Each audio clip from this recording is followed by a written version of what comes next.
Hello friends, in today's video, I'm gonna be walking through how to fix Spotify now playing not showing problem.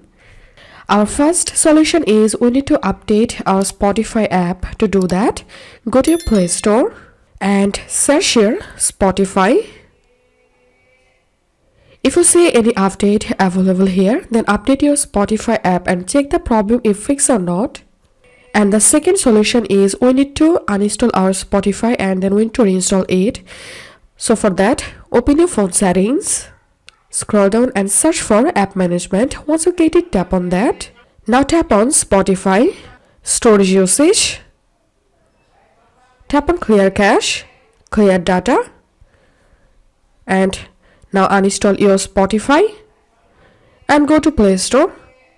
Reinstall Spotify app and check the problem if fixed or not.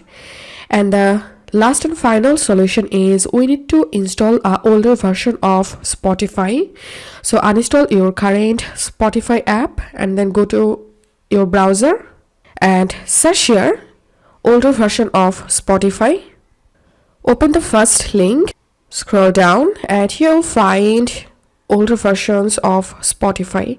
All you have to need just tap any of them and tap on download and you'll get the APK file on your device. Install the older version, log in into your account, and that's how you can fix this problem.